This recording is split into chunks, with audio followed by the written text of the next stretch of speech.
नमस्कार दोस्तों, बुद्धि का चमत्कार कहानी है। एक गांव में राम सिंह नामक एक किसान अपनी पत्नी और बच्चे के साथ रहता था।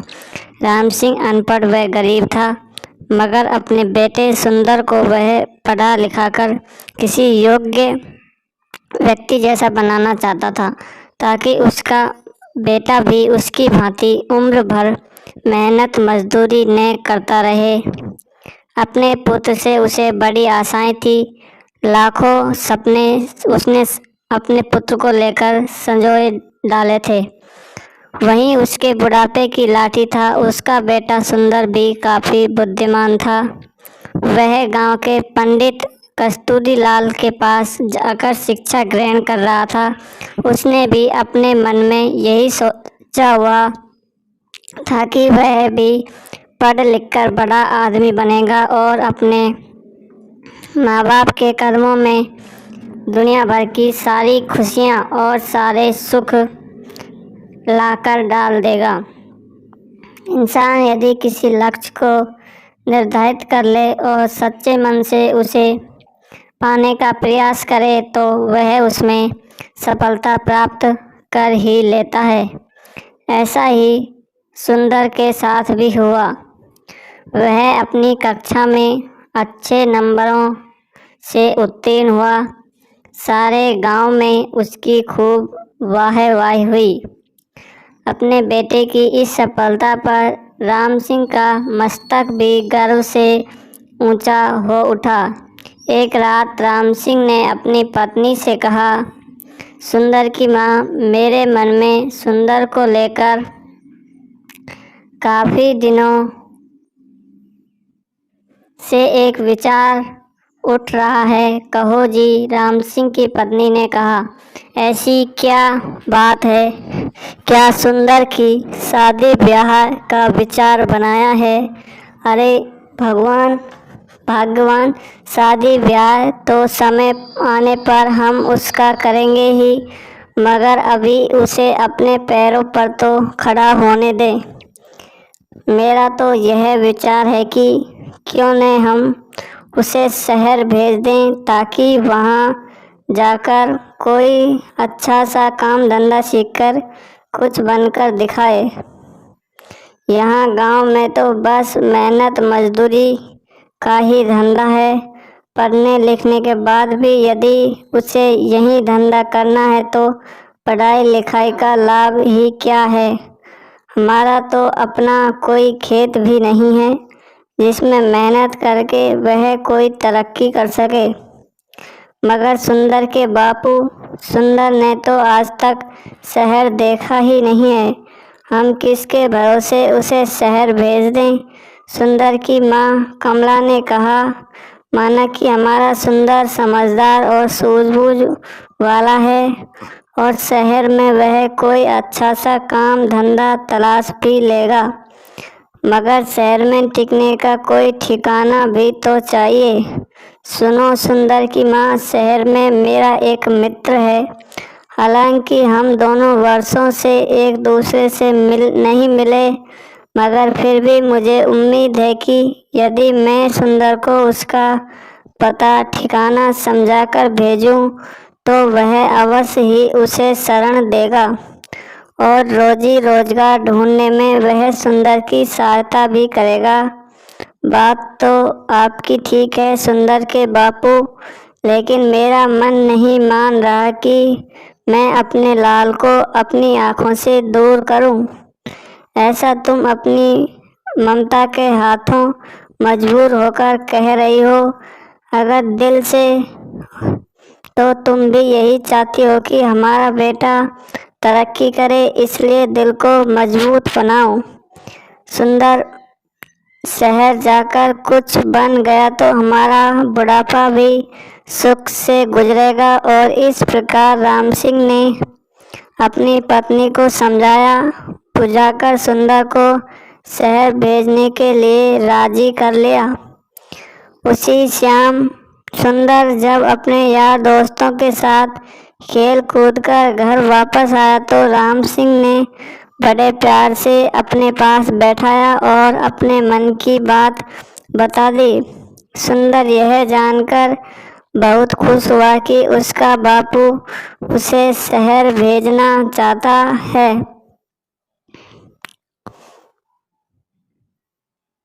वास्तव में सुंदर भी यही चाहता था कि वह किसी प्रकार शहर चला जाए और वहाँ कोई ऐसा काम धंधा करे जिससे उसका परिवार सदा सदा के लिए गरीबी से छुटकारा पाकर सुख भोगे।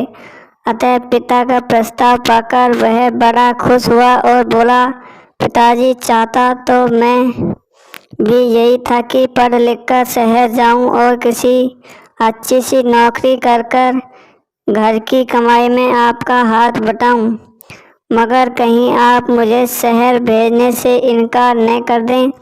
यही सोचकर मैंने आपसे अपने मन की बात नहीं कही, मगर अब आप जब स्वयं ही मुझे शहर भेजने के इच्छुक हैं तो इससे अधिक खुशी की बात मेरे लिए भला और क्या हो सकती है।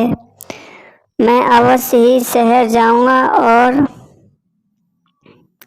प्रकार दूसरे ही दिन राम सिंह ने उसे दीन दुनिया की ऊंच नीच समझाई और अपने मित्र का पता देकर शहर के लिए विदा कर दिया। सुंदर काफी सूझबूझ वाला समझदार युवक था। अपने माता पिता के सुख दुख दर्द को वह भली भांति समझता था। वह यह भी जानता था कि गांव में रहकर तो उसका भविष्य अंधकार में ही डूबा रहेगा, जबकि उसकी इच्छा बड़ा आदमी बनकर अपने माता पिता को भरपूर सुख देना था। अतः खुशी खुशी वह शहर के लिए रवाना हो गया। शहर आकर उस सुंदर की आंखें चुंधिया गई। खूब भीड़ भड़का, सजी संवरी दुकानें, तागे इक्कों का आवागमन। खैर आश्चर्य से वह सब देखता सुंदर अपने पिता के कथित दोस्त से मिलने चल दिया। लेकिन जब वह पता के बताए स्थान पर पहुंचा तो पता चला कि उसके पिता का दोस्त रामचंद्र तो न जाने कब तक मर खप गया और अब तो उसके परिवार का भी कोई अता पता नहीं था। यह जानकर सुंदर बहुत निराश हुआ और सोचने लगा कि अब क्या होगा। आशा निराशा तो जीवन में चलती ही रहती है, लेकिन सुंदर उन युवकों में से नहीं था जो हताश होकर बैठ जाते हैं। उसमें हिम्मत और आत्मविश्वास कूट कूट कर भरा था। उसने अपने आप को दिलासा दिया और बोला, बेटे सुंदर, निराश होने से कुछ नहीं होगा। अब शहर आ ही गए हैं तो कुछ करके ही लौटेंगे। माँ और बापू ने तुमसे बड़ी उम्मीदें लगा रखी हैं। मैं ही उनके बुढ़ापे की लाठी हूँ। अब शहर आ ही गया हूँ तो कुछ बनकर ही लौटूंगा। तुझे याद नहीं, गांव में मास्टर जी कहा करते थे, हिम्मत ए मर्दा, मदद ए खुदा। यानी जो लोग हिम्मत करते हैं उनकी मदद खुद भगवान करते हैं। अपने आप को इसी प्रकार हौसला बनता हुआ सुंदर पूछता एक सराय में जाकर ठहर गया। उसने स्नान आदि से निवृत्त होकर थोड़ा आराम किया, फिर किसी नौकरी की तलाश में निकल पड़ा। वह जहाँ भी नौकरी मांगने जाता, दुकानदार उसके बातचीत करने के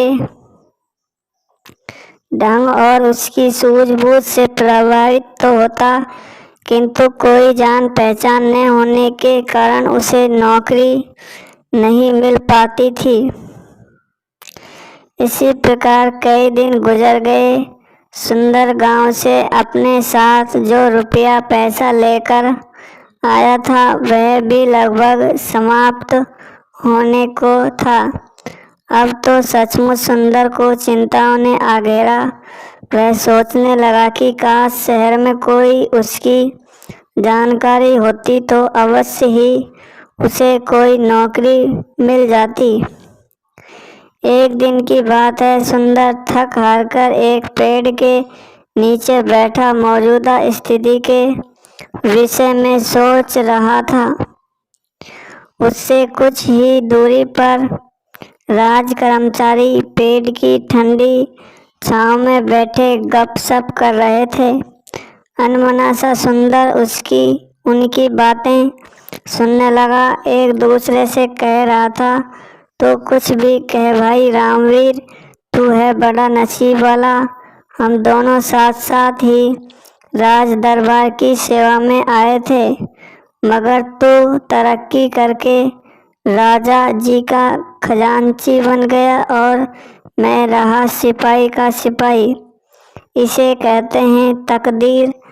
तकदीर भी उन्हीं का साथ देती है गंगाराम, जो सूझबूझ और हिम्मत से काम लेते हैं।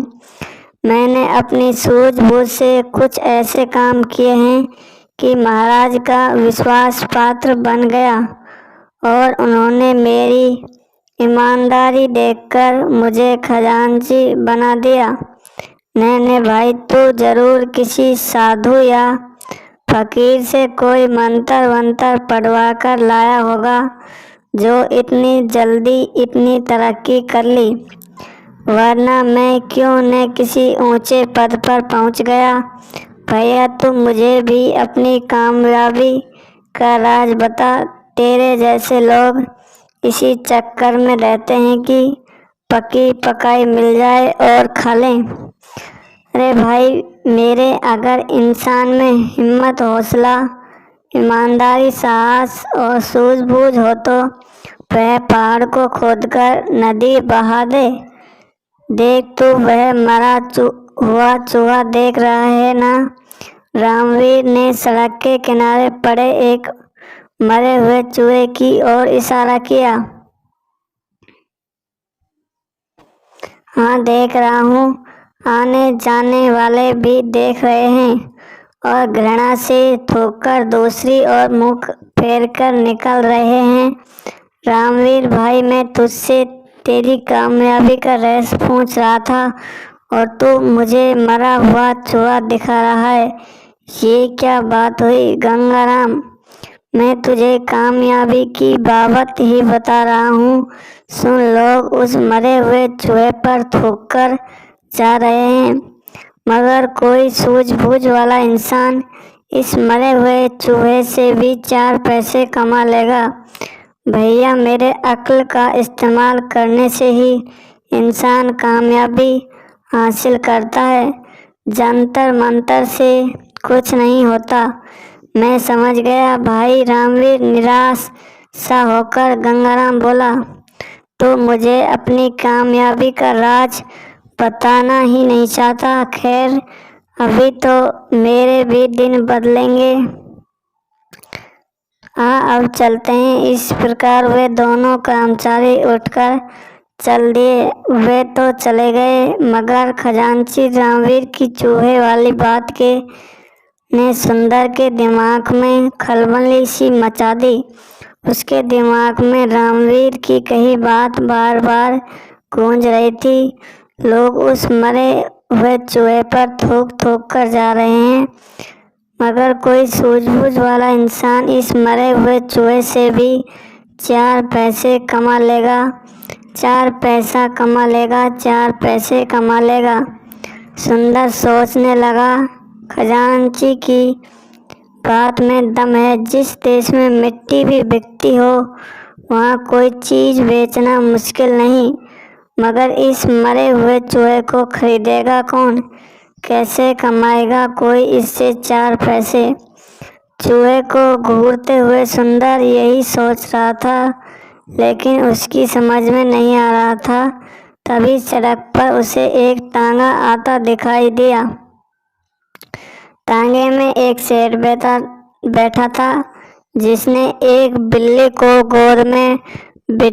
गोद में दबोचा हुआ था। बिल्ली बार बार उसकी पकड़ से छूटने की कोशिश कर रही थी। तभी अभी घोड़ा गाड़ी सुंदर के आगे से गुजरी ही थी कि बिल्ली सेठ की गोद से कूदी और सड़क के किनारे झाड़ियों में जा घुसी। अरे अरे तांगे वाले, तांगा रोको, मेरी बिल्ली कूद गई। सेठ चिल्लाया। तांगा रुका और सेठ उतरकर तेजी से झाड़ियों की तरफ लपका। अरे भाई तांगे वाले, देखो मेरी बिल्ली इन झाड़ियों में जा घुसी है, उसे पकड़ने में मेरी मदद करो।